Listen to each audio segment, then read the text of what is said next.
स्वागत है मेरे सभी प्यारे प्यारे बच्चों का।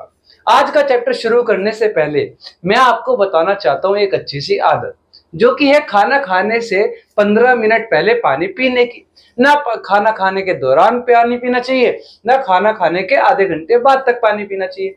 तो मैंने भी खाना खाने से पहले पानी पिया और मुझे उसमें कुछ टेस्ट नहीं आया। लेकिन जब खाना खाने से पहले मैंने खाई सलाद, तो मुझे उसमें एक खट्टा टेस्ट आया। क्यों?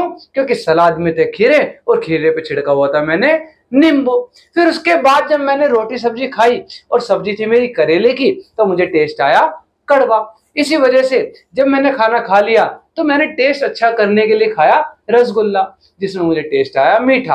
अब यहाँ से हमें ये तो क्लियर हुआ कि इन सभी फूड सब्सटेंसेस में कुछ ऐसे केमिकल सब्सटेंसेस प्रेजेंट हैं जो कि इनको क्या दे रहे हैं, टेस्ट दे रहे हैं अलग अलग, है ना। कुछ तो ऐसा होगा कि इनका टेस्ट अलग अलग है, तो वो क्या है, कुछ केमिकल सब्सटेंसेस है जो इनके अंदर प्रेजेंट है, जो इन्हें अलग अलग टेस्ट दे रहे हैं, है ना।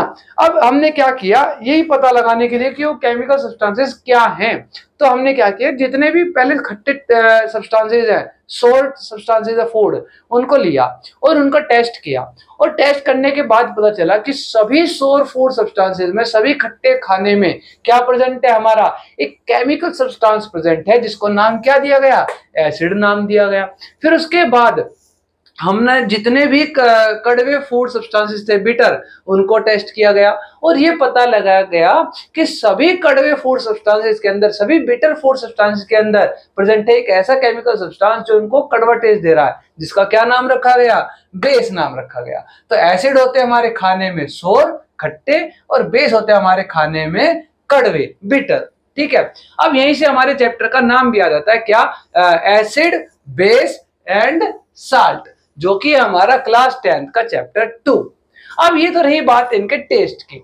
अब इसके अलावा हमारे को पता है एक लिटमस पेपर नाम की एक चीज होती है जो हम 7th 8th क्लास में पढ़ते आ रहे हैं, जो कि अगर हमारा ब्लू कलर का हो तो वो एसिड में क्या हो जाता है, रेड कलर का हो जाता है। वहीं अगर वो पहले से रेड है तो वो एसिड में रेड ही रहेगा, कोई कलर चेंज नहीं आएगा। पर अगर ब्लू होगा तो कलर चेंज होकर क्या हो जाएगा, रेड हो जाएगा। किसमें, एसिड में। वही अगर वही पीएच पेपर अगर मैं बेस में लेके जाऊं तो वो कैसा हो जाएगा, ब्लू हो जाएगा। अगर वो पहले से ही ब्लू है तब तो ब्लू रहेगा, नो कलर चेंज। लेकिन अगर वो रेड कलर का है तो वो कलर चेंज होकर क्या हो जाएगा, ब्लू हो जाएगा। किसमें, बेस में। अब हमने टेस्ट की बात देखी एसिड और बेस में, और किसकी बात देखी, कलर चेंज की बात देखी। अब इसके बाद हमने क्या देखा कि जितने भी हमारे एसिड सब्सटेंसेस हैं उन सभी को अगर मैं क्या कर रहा हूं, वाटर में डिसॉल्व कर रहा हूं, तो वो क्या दे रहे हैं, एक H पॉजिटिव नाम का एक आयन रिलीज कर देते हैं। क्यों? क्योंकि उनके अंदर क्या प्रेजेंट है, हाइड्रोजन प्रेजेंट है। तो सभी हमारे जितने भी एसिड हैं, चाहे वो स्ट्रॉन्ग एसिड हो चाहे वो वीक एसिड हो, उनके अंदर क्या प्रेजेंट है, देखो हाइड्रोजन प्रेजेंट है, हाइड्रोजन, हाइड्रोजन, है ना, हाइड्रोजन। ये हमारा एसिटिक एसिड है CH3COH। वैसे ऑक्जेलिक एसिड में क्या होता है, COOH के ऑल ट्वाइस होती है, उसमें भी लास्ट में क्या H है। सिट्रिक एसिड में भी क्या होता है, लास्ट में COOH रहता है, उसमें भी क्या है, लास्ट में H है। तो सभी हमारे एसिड्स में क्या प्रेजेंट होता है, हाइड्रोजन प्रेजेंट होता है, जो कि वाटर में डिसॉल्व करने के बाद क्या हो जाता है, अलग हो जाता है। और सभी एसिड्स क्या कर देते हैं, वाटर में डिसॉल्व होने के बाद हम अपने एक्वस सॉल्यूशन में, एक्वस सॉल्यूशन क्या होता है, हमने पढ़ा चैप्टर 1 में कि किसी सब्सटेंस को जब मैं वाटर में मिला दूं तो उसका क्या बन जाता है, एक्वस सॉल्यूशन बन जाता है। तो यहां से हमें पता लगा कि सभी एसिड्स हम अपने एक्वस सॉल्यूशन में यानी वाटर में डिसॉल्व होने के बाद क्या देते हैं, H पॉजिटिव आयन देते हैं। अब एक चीज देखना कि जितने भी हमारे एसिड हैं उन सब में H मिलेगा आपको, ठीक है। वहीं जो हमारे कार्बोक्सिलिक एसिड नाम की एक कैटेगरी होती है हमारी, जो आप चैप्टर 4 में पढ़ोगे, प्रीवियस क्लास में भी पढ़ा है 8th क्लास में, लेकिन चैप्टर 4 में भी पढ़ोगे अभी आप, कि जो हमारे कार्बोक्सिलिक एसिड के ग्रुप है उन सभी के लास्ट में क्या रहता है, COH रहता है ना। तो ये याद रखना कि सभी एसिड्स में तो H मिलेगा, लेकिन कार्बोक्सिलिक एसिड्स में क्या मिलेगा, लास्ट में COH मिलेगा। पर है तो H इनमें भी, तो ये भी क्या करते हैं, वाटर में रिलीज होने के बाद ये H रिलीज कर देते हैं और क्या कहलाते हैं, एसिड कहलाते हैं।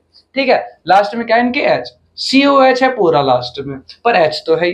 अब ये तो रही बात एसिड की। वहीं जो हमारे बेस हैं वो क्या करते हैं, वो वाटर में डिसॉल्व होने के बाद देते हैं OH नेगेटिव। क्या देते हैं, OH नेगेटिव देते हैं। जैसे कि मेरा NaOH है ना, सोडियम, Na सोडियम हो गया, OH को क्या बोलते हैं, हाइड्रोक्साइड, तो सोडियम हाइड्रोक्साइड।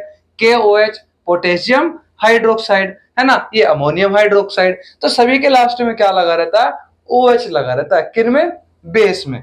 तो जितने भी मेरे बेस हैं सब्सटेंसेस, उन सभी के लास्ट में OH लगा हुआ है, जो कि अपने एक्वस सॉल्यूशन में यानी वाटर में डिसॉल्व होने के बाद क्या करते हैं, उस OH को रिलीज कर देते हैं, जिस वजह से वो क्या कहलाते हैं, बेस कहलाते हैं। अब ये हमने ये देखा कि जितने भी बेस है उनके लास्ट में क्या लगा, OH लगा है। अच्छा, OH हमारा क्या कहलाता है, हाइड्रोक्साइड कहलाता है, क्लियर है ना, कि जिसके भी लास्ट में OH है, जैसे कि NaOH sodium hydroxide, KOH potassium hydroxide, ऐसे ZnOH जिंक हाइड्रोक्साइड हो गया, या कोई भी मेटल लेके उसके लास्ट में हमने OH लगा दिया तो क्या कहलाएगी, उसकी हाइड्रोक्साइड कहलाएगी। जैसे कि लास्ट में हमारे CO3 लग गया है तो कार्बोनेट कहलाया, है ना। इसी तरीके से SO4 लग गया तो सल्फेट कहलाया। किसी के भी मेटल के लास्ट में SO4 लगा दिया, वो उस मेटल का क्या कहलाएगा, सल्फेट सॉल्यूशन कहलाएगा। किसी के भी मेटल के लास्ट में CO3 लगा दिया, वो उसका कार्बोनेट कहलाएगा। इसी तरह किसी के भी लास्ट में OH लग जाए तो वो उसका क्या कहलाता है, हाइड्रोक्साइड कहलाता है ना। तो ये कह रहा है जितने भी हमारे हाइड्रोक्साइड्स है, मेटल हाइड्रोक्साइड्स, वो क्या करते हैं, वाटर में डिसॉल्व होने के बाद OH नेगेटिव रिलीज करते हैं और उनको हम क्या कह देते हैं, बेस कह देते हैं। अब यहां से एक चीज देखो कि जो हमारे सभी एसिड थे उनमें था तो सिर्फ H, लेकिन कार्बोक्सिलिक एसिड ग्रुप जो था ये हमारे, ये इनके अंदर क्या देखा जाता है, लास्ट में OH देखा जाता है, पर वो सिर्फ OH नहीं है, वो COOH है। तो यहाँ पे कंफ्यूज मत होना, है ना। लास्ट में अगर COH है तो वो एसिड है, लेकिन अगर सिर्फ OH है तो वो बेस है। यहां से हम पहचान कर लेंगे कि लास्ट में सिर्फ OH लिखा तो वो बेस है, वहीं एसिड में अगर H लिखा किसी सब्सटेंस में तो वो एसिड है, और साथ में COH है तो भी वो क्या है, एसिड है। और सभी एसिड क्या करते हैं, वाटर में H पॉजिटिव देते हैं, और एसिड सभी वाटर में H पॉजिटिव देते हैं, और सभी बेस वाटर में OH नेगेटिव आयन देते हैं।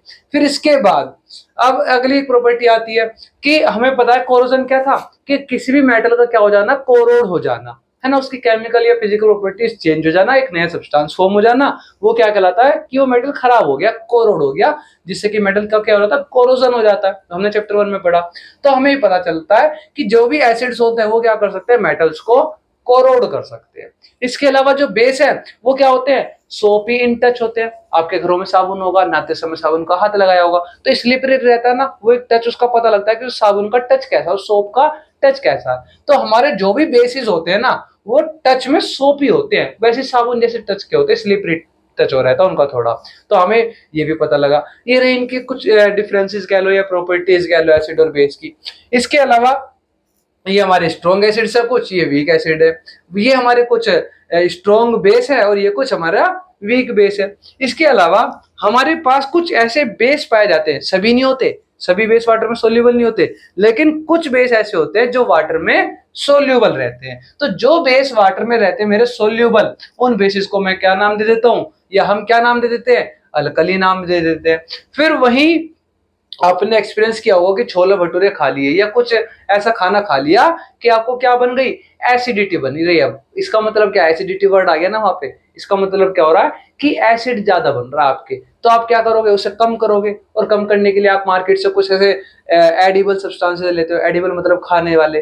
तो हम क्या लेते हैं, जब हमारी एसिडिटी हो जाती है तो हम कुछ एडिबल बेसिस को खा लेते हैं। एडिबल मतलब जिसने हम खा सकते हैं, हर बेस को नहीं खा सकते हम, लेकिन जो बेस खाए जा सकते हैं, और वो क्या करते हैं, हमारे न्यूट्रलाइज कर देते हैं एसिड्स को, है ना। न्यूट्रलाइज कर देना मतलब उनके असर को खत्म कर देना, है ना, या न्यूट्रल कर देना, वो क्या कहता है, न्यूट्रलाइज कर देना। तो हमारे वो बेस जो वो सब्सटेंसेस जो नेचर में कैसे बेस है और यूज किए जाते हैं एसिड्स को न्यूट्रलाइज कर देने में, उनका असर खत्म कर देने में। ऐसे बेसिस को मैंने क्या नाम दिया, एंटासिड नाम दे दिया। तो कुछ बेस कहलाते हैं एंटासिड जो खाए जाते हैं, कुछ बेस कहलाते हैं एंटासिड जो खाए जाते हैं या यूज किए जाते हैं न्यूट्रलाइज करने के लिए एसिडिटी को, और कुछ बेस होते हैं जो वाटर में सोल्यूबल होते हैं जिनको नाम क्या दिया हमने, अल्कली। अब ये रही बात है एसिड और बेस की। अब देखते हैं कुछ और चीजें इस चैप्टर में।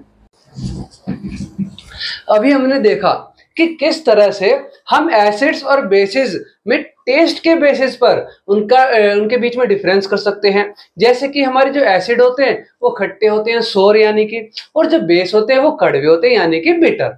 ठीक है, लेकिन हम हमेशा तो इनको चेक कर नहीं देख सकते, टेस्ट नहीं कर सकते हमेशा, क्योंकि काफी सारे एसिड और बेसिस ऐसे हैं जो एडिबल नहीं है, मतलब खाने योग्य नहीं है। है ना, खा नहीं सकते उनको हम, क्योंकि खाएंगे तो हमें नुकसान होगा, वो हमें हार्म कर सकते हैं। बहुत से ऐसे एसिड्स होते हैं जो कि कंसंट्रेटेड एसिड्स होते हैं, अगर वो हमारी स्किन पर लग जाए तो स्किन बर्न हो जाएगा। तो हमें हमेशा तो टेस्ट करके नहीं पता लगा सकते, तो हमें पता लगाने के लिए कुछ सब्सटेंसेस की जरूरत पड़ती है, जो ये पता लगाते हैं कि कोई सब्सटेंस, वो केमिकल सब्सटेंस एसिड है या बेस है। अब ऐसे सब्सटेंसेस जो बताएं कि ये सब्सटेंस, एक केमिकल सब्सटेंस एसिड है या बेस है, उन ऐसे सब्सटेंसेस को हम क्या कह देते हैं, इंडिकेटर्स कह देते हैं। तो हमारा अगला टॉपिक इंडिकेटर्स। जैसे कि आपने सुना होगा कि बाइक वगैरह में या हमारे व्हीकल्स में भी क्या लगे रहते हैं, इंडिकेटर्स लगे रहते हैं। और वो क्या करते हैं, वो इंडिकेट करते हैं कि कोई लेफ्ट मुड़ना है तो लेफ्ट का इंडिकेटर देगा, और राइट मुड़ना है तो राइट का इंडिकेटर देगा। तो वो इंडिकेट कर रहे हैं कि वो किस डायरेक्शन में टर्न लेंगे, है ना।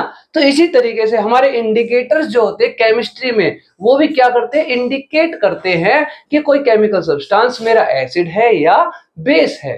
ठीक है, तो जैसे कि हमारे जो इंडिकेटर्स है, अब वो क्या होते हैं, 3 टाइप्स के होते हैं। ठीक है, ये हमारे एक होते हैं नेचुरल इंडिकेटर, एक होते हैं सिंथेटिक इंडिकेटर, जो कि कलर चेंज करके बताते हैं कि कोई हमारा जो केमिकल सब्सटेंस है वो एसिड है या बेस है। लेकिन कुछ इंडिकेटर ऐसे होते हैं जो हमारे स्मेल चेंज करके बता देते हैं कि कोई एसिड होगा या बेस होगा, है ना, स्मेल ऑर्डर के बेसिस पर बता देंगे।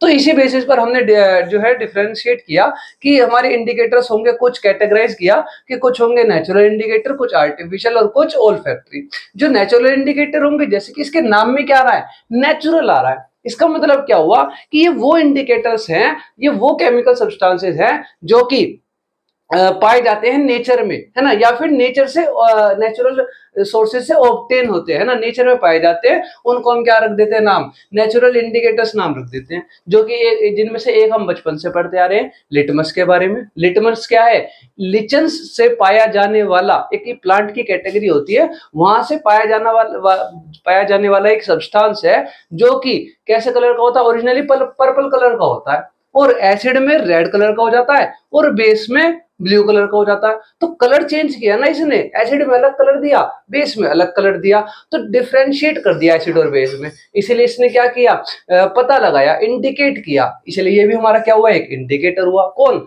लिटमस। अब अगर ये एसिड, अब ये लिटमस है जो कि पर्पल कलर का होता है ओरिजिनली, लेकिन अगर हम इसे रेड कलर का बना दे तो रेड लिटमस पेपर, तो इसका मतलब वो एसिडिक इंडिकेटर है हमारा, है ना। वो लिटमस क्या है, एसिडिक है, और वो एसिडिक जो है रेड कलर का, अगर उसे मैं बेस में डाल दूं तो वो ब्लू हो जाएगा, लेकिन अगर मैं एसिड में डालूं तो वो रेड ही रहेगा, नो चेंज, है ना। वहीं अगर मैं लिटमस पेपर जो कि पर्पल कलर का है ओरिजिनल, उसको अगर मैं ब्लू कलर का बना दूं, तो बेसिक बना दूं, तो अगर मैं बेस में डालूंगा तब तो ब्लू रहेगा, नो चेंज, लेकिन एसिड में डाल दूंगा तो रेड हो जाएगा, कलर चेंज होके, है ना। तो ये तो रही बात हमारे लिटमस की। वहीं अगर मैं बात करूं टर्मरिक की, टर्मरिक होती है हल्दी, और आप सभी को अब समझ आ गया होगा कि हल्दी जो हम घरों में यूज करते हैं कि वो कैसे कलर की होती है, ओरिजिनली येलो कलर की होती है ना।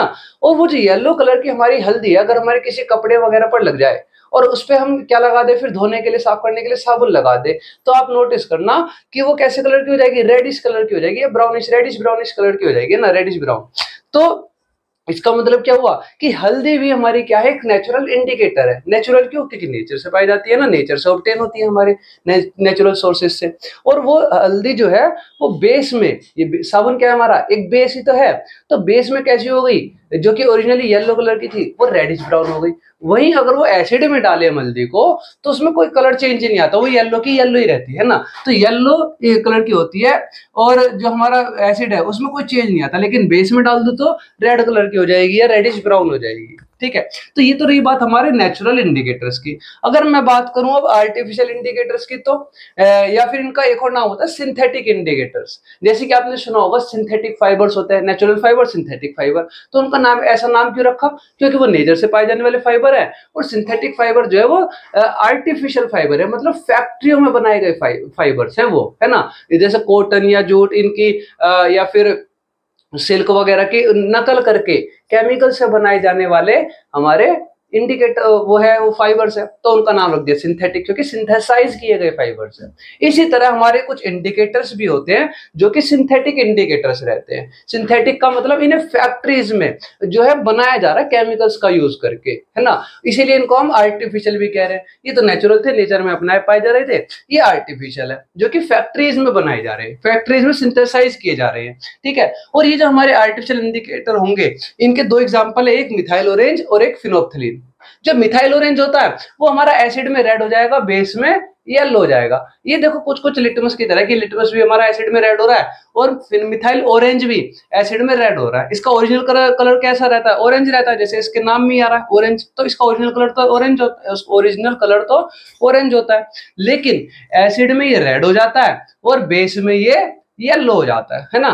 जो लिटमस था वो बेस में क्या हो रहा था? ब्लू हो रहा था, लेकिन ये बेस में कैसा हो जाता है? येलो हो जाता है। फिर इसके अलावा हमारा एक और आर्टिफिशियल इंडिकेटर है फिनोप्थिलीन, जो कि कलरलेस होता है, इसका कोई कलर नहीं होता और ये हमारा एसिड में कलरलेस ही रहता है, मतलब कोई चेंज नहीं आता। लेकिन बेस में हमारा कैसा हो जाता है?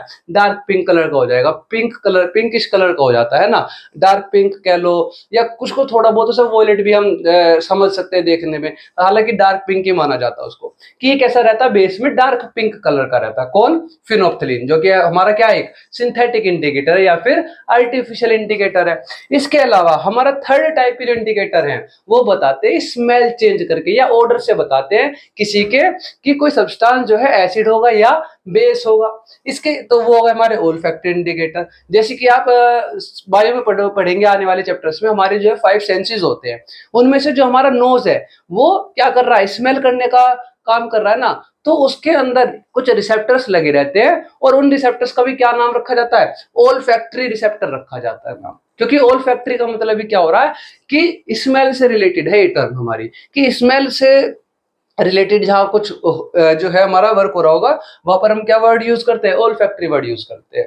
खैर वो हम पढ़ेंगे बायो के चैप्टर में। फिलहाल हम देखते हैं जो हमारे ओल्फैक्टरी इंडिकेटर है वो कौन हुआ है? जो ये इंडिकेट करते हैं कोई सब्सटेंस एसिड है या base on the basis of their smell या ऑर्डर, है ना। अब इसमें जो हमारा पहला है वो कौन है? Vanilla essence. वनीला आप सभी को पता होगा, वनीला फ्लेवर की आइसक्रीम भी आती है ना, तो वही ये वनीला है। ये जो वनीला होता है, वनीला एसेंस, ये एसिड में तो सेम स्मेल रहती है इसकी, जैसे स्मेल हमारी वनीला की ओरिजिनल रहती है, एसिड में वैसे सेम रहती है, लेकिन बेस में इसकी स्मेल क्या हो जाती है? वैनिश हो जाती है, गायब हो जाती है, खत्म हो जाती है, ठीक है। वही हमारा अगला क्या है ओल्फैक्टरी इंडिकेटर? ओनियन। ओनियन मतलब प्याज।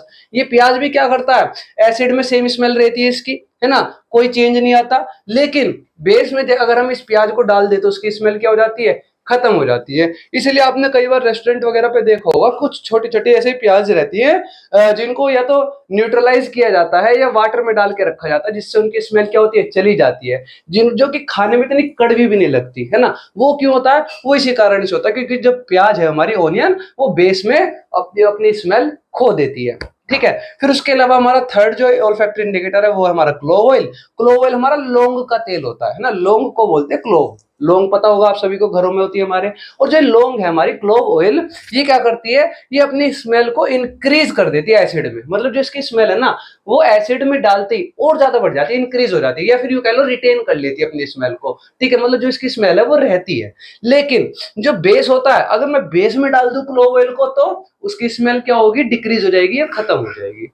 तो ये तो रही बात हमारे इंडिकेटर्स की। इससे पहले हमने देखा एसिड और बेस का इंट्रोडक्शन। अब हम देखेंगे आगे हमारी chemical properties of acids and bases.